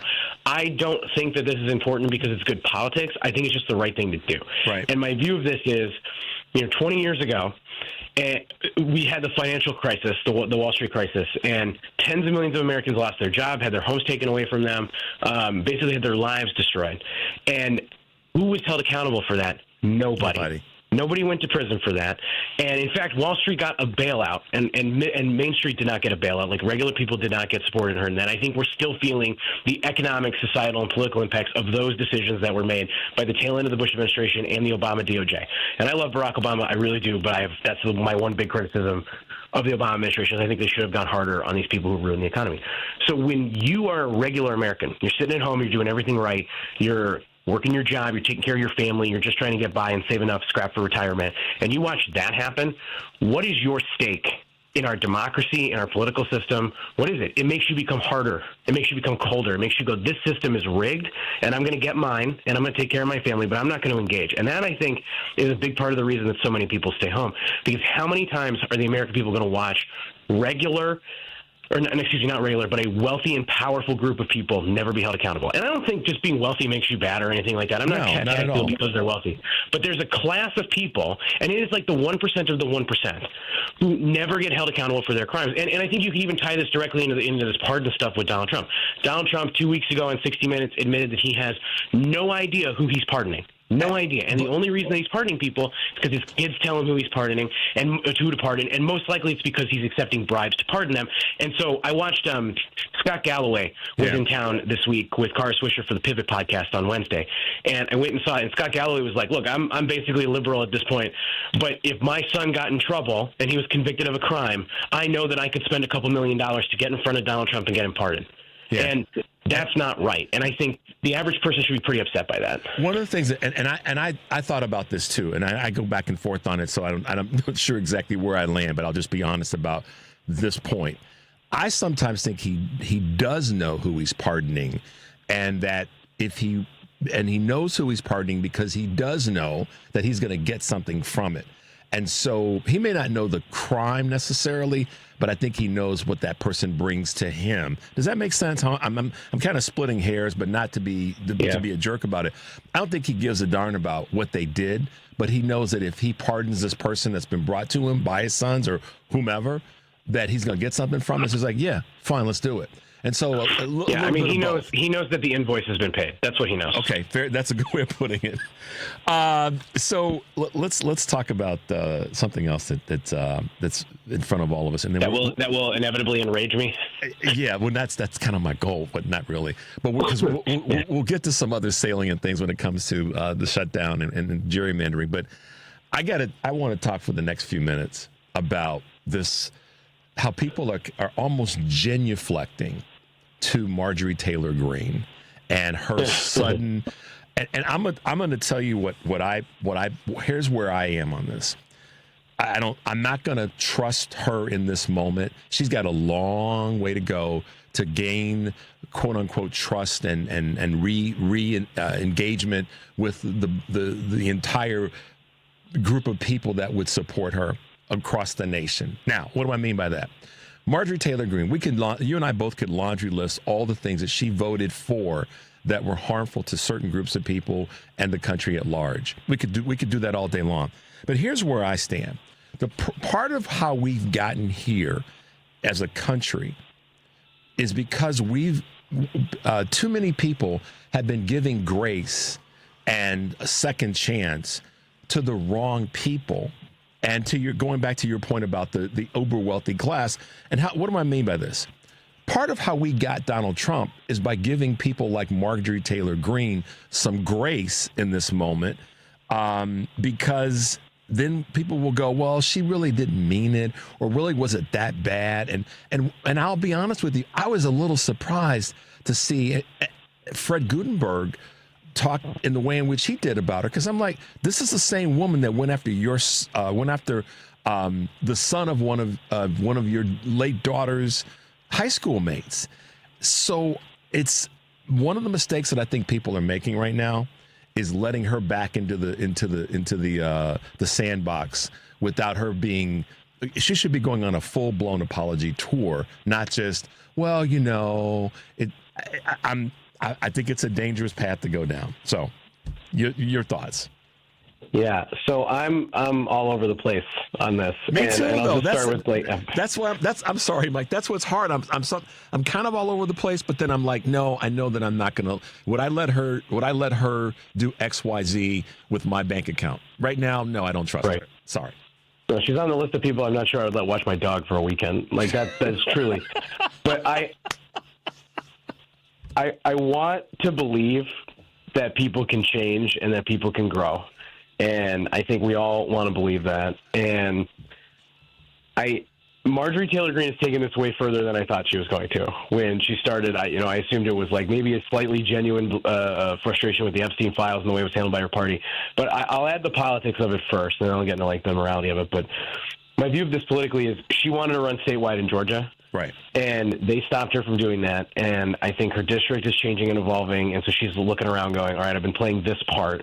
And now I'm going to, go like this, because she can see the writing on the wall the same way that you and I can, which is the Epstein files are bad for Donald Trump. They're embarrassing for the Republican Party. And the economy is in very bad shape. And her party is not acknowledging it. So she's going to be the one to break through that barrier. And so there is very smart politics to it. How sincere it is, I don't know. But I want to make this point. When I was working one of my first big races, I got really mad as a young kid about something that happened, and it really doesn't matter what happened, but one of the more senior members of the team pulled me aside, and he goes, I'm going to give you some advice. Politics is a game. It shouldn't be, but it is. And once you recognize the politics is a game, you can start to analyze the moves that people are making based on what they want. And that was his advice to me. So I tend to think about this through what is Marjorie Taylor Greene's game. And I get very frustrated as someone who, and I'm going to add one more story to that. When I first met with one of the major networks to kind of do an interview with a producer, I was asked what my character was. They were like, what's your character when you come on TV to talk about politics? I was like, I don't have a character. This is just who I am. Like, if you and I were at a bar right now, this would be the same conversation that you and I were having, and you know that because we've had a lot of private conversations. Yep. So it's maddening to me. So, Marjorie Taylor Greene is basically doing a face turn relative to, professional wrestling. She was the heel, the bad guy for us. Now she's doing a face turn and makes her the good guy. And that is frustrating to me because you can watch any politician do that. I mean, Trump has kind of done that a million times. I think you've seen Gavin Newsom do that this year, where he's just completely changed what his persona was from the beginning of the year, and people have accepted it. So I don't know how sincere it is, but I do know that the politics that exist today allow for this type of change, and she's got to earn that trust back. I mean, look, I have a weekly show on Substack with former Tea Party Republican Congressman Joe Walsh, and I told Joe the first time I ever met him, I was like, don't look up my tweets 20 years ago at you, because I'm sure that they're rude. And, he and I have changed a lot. He's changed a lot. But, he's earned that trust that he gets from me because he called out his party years ago. He took on Donald Trump. He primaried him. His evolution over time, it feels real and earned and sincere. So, I don't trust Marjorie Taylor Greene today. But maybe in 5 years, if she keeps doing the work, we'll see. But, does her votes change? Does she keep up with this rhetoric? I don't know. That's the real answer. All right. You're listening to Choose Views on WCPT AM 820 in Chicago and WARR 1520 AM and 103.5 FM. I'm Richard Chu. We're talking with political strategist and my new road dog, Mike Nellis. Mike, road dog. Yeah. Listen, the only difference is, and the correction I'll make, is that if you and I were at a bar having a conversation, the expletives would be every, third sentence, 100% at least. But to that end, by far, one of my favorite moments with you is when you were on my show and we got you to drop an F-bomb. Yes, I did. You did. You drew me down that primrose path. But listen, man, I'm with you on the Marjorie Taylor Greene conversation, and the reason that I think it's important, people might say, well, Chu, Nellis, you got so much other things to talk about, and we do, and we will, and Mike does it every day, and I try to do it every day. The reason I think it's important, though, is it's about trust. And, the CEO of Loretto Hospital was on earlier, and she said, Richard, the number one thing that I've got to do is regain and reestablish trust for our hospital. And with Marjorie Taylor Greene, not only do I not trust her, and then on a larger scale with the country, she can't be trusted right now in this moment, is because of what you said, that it's a game, and the political side of it is driving her, I believe, more than the morality side of it. And that's why I look at between her and Joe, I'm the same way with Joe. The first time he and I had a good conversation, right out of the gate, I asked him why, and tell our audience why, and he did. And because of the fact that he was able to answer that full-throated as to why he shifted and what was the biggest issue, I was able to say, okay, me and Joe can be cool. And I can accept the fact, going back to what you said, Mike, some time went by, some space between what he said and what he did, and he even acknowledges this, it's taken time for him to get deeper into understanding what he did was not the best thing for the country. She's not there yet, and she's got a long path, because in some ways what she did, I think, was more harmful, and what she's done than what Joe may have done 10 or 12 years ago. And that's my observation. I don't need anybody to agree with me on that. But I just wanted to get your thoughts on it, because it seems as though people are giving her too much quick, it's okay what you did kind of love. And I think that's how we got a Donald Trump, is because too many people were able to accept his mediocrity in the face of better candidates running for the White House. So that's my broader view of this. Yeah, I don't know that I would necessarily connect those two things. I do think that it's important for us to embrace the people who are coming around to how bad this is. And obviously, I don't believe at this moment that Marjorie Taylor Greene is particularly sincere, but we'll see over time. We'll learn. And, I joked the other day that it feels like we traded Marjorie Taylor Greene for John Fetterman, which doesn't feel like a fair deal. So I want a first-round draft pick. But I don't – it's just the absurdity of it. I do think, like, for regular people who are coming alive right now and are going, man, this really hurts. Like, I had my wife's sister had a friend who didn't, like – voted, but basically like her husband told her who to vote and she didn't know. And she didn't really know anything about the election, which is maddening to me. I was just like listening to the story going, I'm sorry, what? She's like, she didn't even know who Kamala Harris was. And I was like, what? How's that even possible? But anyway, and basically let her husband choose who to vote for, and that happens a lot, by the way. But like, is now like in the last 10 months, kind of come alive and been like, wow, this is really bad. And I see these things about the ICE rates and the economy is so bad. And I'm super frustrated. And like, I basically have two choices in that moment. I can lecture that person and tell them why they were wrong, and I can get my 2 cents in and be like, look how smart I am, or I can go, I'm sorry that you didn't know, and I'm here for you, and we're going to work through this together. And I'd rather choose that option because I'd rather lead with my humanity than try to build a coalition because, look, Donald Trump's approval rating is at like 36%. Yeah. And it is bad. A lot of people are turned off. And so it's a tremendous opportunity for this new version of the Democratic Party that we're all building together to get back, for people to believe in us again, to think that we can deliver for them, to understand that we're there to help them. So, like, we've got to welcome these people in. So Marjorie Taylor Greene is sort of I hate to use the phrase, but it's sort of like a useful idiot in this moment. So, like, politically, like, you'll see me, like, I share clips of Marjorie Taylor Greene saying things about the administration. Usually they're framed with, like, even Marjorie Taylor Greene believes this. Like, what's wrong with the rest of the party?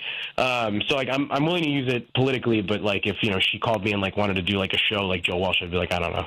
Yeah, I don't know. I did invite her on my show. She didn't say yes, but maybe she will. Yeah, I get it. I mean, I'll ride with you on that. I can see where you're coming from. The word humanity came out of your mouth, and it does reflect well on what's missing largely right now in the country. And we can talk the data, we can talk the numbers and all those things, and we should. There is a sense of humanity that has left, and we both have seen this past couple of weeks. We had a good 2 weeks ago with the elections all over the country, and I keep talking about it because I feel as though people are starting to, meaning voters, are starting to recenter themselves on what really should matter for our country. I'm hoping I'm right about that because I don't think that it was just Democrats. And I've pulled some data, I know you have access to a ton of it, that it wasn't just Democrats that showed up in different communities. Because when you look at like a Mississippi as an example that I've cited a number of times, yes, there's a whole bunch of Democrats and a whole bunch of black folks in Mississippi.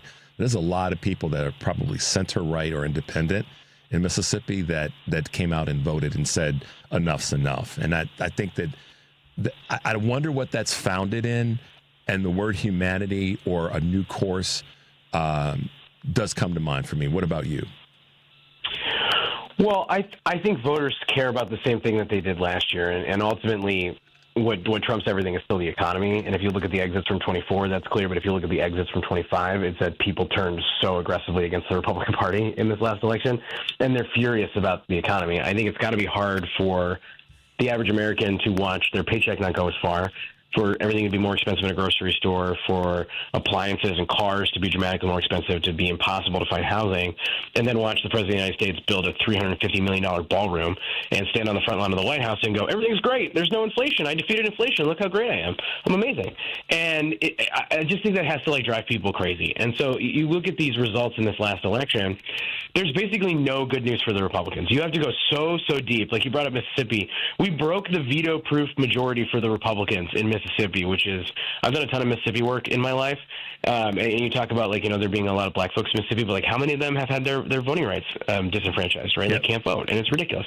So it's hard to imagine breaking that. Like if you told me that like 3 weeks ago, I wouldn't have believed you. Or like, the Bucks County school board basically wiped out every Republican, which is insane to me. I mean, that used to be like one of the most MAGA school boards in the country, and so we're just like uprooting these people root and stem, which is amazing. I think Democrats have to be careful, though, to not interpret these results as, quote, we are back, because we're not back. And every problem the Democratic Party had 3 weeks ago is still a problem that we have right now. We need generational change. People don't know what we're fighting for. We have to have better communicators. We have to have better policies that directly impact people's lives. That's all real stuff, and we're going to work through a lot of that in this primary season that's coming up. And I would especially recommend people watch the Michigan Senate primary if you want to see what the future of the Democratic Party is going to look like. Here it is. But the Republicans have given us a prime opportunity. And so my view, and I'm going to add that on twofold, and then I'll hand it back to you, is like, one, we have a prime opportunity politically to win in the midterms. They have played this last year horrifically, in my opinion. They've buried themselves deep in an economic hole, and on a number of other issues like corruption and safety and ICE and stuff like that. I mean, they basically just burn all goodwill that they had with the American people.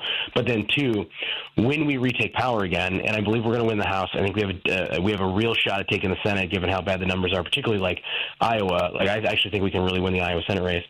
When we take power again and when we win the presidency in 2028, which I believe we will, we have to be ready to use the power and take this opportunity to make meaningful change in people's lives. And if we don't, 4 years after that, we're going to elect a far, far, far worse autocrat who's going to be way more effective and way more cruel. And I'm really worried about that. So I'm going to spend the next 4 years screaming at Democrats about that. I think we both have to do that. I think all of us have to do that, not just both meaning you and me, but certainly in the roles that we have. Because to your point, gerrymandering is backfiring on the GOP, and we have to take that tool. Yes. They've given us so many tools, and if it's not so much a criticism, it's more of a, hey, y'all, pay attention. That everybody's got to pay attention that's in this process. They're giving us these tools. Doggone it, we've got to use them and use them in an incredibly deft manner. So not deaf people, but deft, D-E-F-T manner, so that we make sure. Not just to do it from a political standpoint, but it's the right thing to do because it's what people are asking for. So let's put 1 + 1 together and make it 2, not something other than that. And I'm with you on that. We have to keep yelling and screaming about the tools that we have are useful. Let's put them to use and get some stuff done. Like I watched and let me know if we have to end for time. But I watched a clip of. Okay, I watched a clip of Donald Trump the other day, and he was like, we have to get rid of the filibuster because if we don't, Democrats are going to get rid of the filibuster, and they're going to pack the Supreme Court, and they're going to make D.C. a state, and they're going to make Puerto Rico a state, and they're going to merge the Dakotas and blah, blah. And I'm just sitting there going, yes, I hope we do that. That sounds awesome. Please, what other prescient things can you tell me about the future of the Democratic Party? So, I want a party that uses power the same way that Donald Trump does. The difference is we're going to do it to strengthen our democracy. We're going to strengthen people's economic opportunities. We're going to improve their lives instead of what he does, which lines his pocket with more money. Yeah, and ballrooms that are necessary in helping other countries with $40 billion. So, yeah. Oh, my gosh. Mike Nellis, good to hang with you, man. I'm glad you're well. Please stay safe. I know you're out there doing what you do, but stay safe, and we will look forward to having you back on in a couple of weeks. Sound good? Thanks, buddy. All right, man. I appreciate you. You too. Talk to you soon. Bye-bye. All right, there it is, guys. Once again, we make it through a show. Thanks to Mike Nellis for hanging with us this morning at the speed of sound. Thanks for having our guest this morning, Tesa Anewishki from Loretto Hospital, CEO there, and Dan Glickman for doing an interview with us as well. I can't tell you, do all this stuff. It's fun. Stay tuned for the Stephanie Miller Show, and remember, take a deep breath and make your life count. We'll see you tomorrow.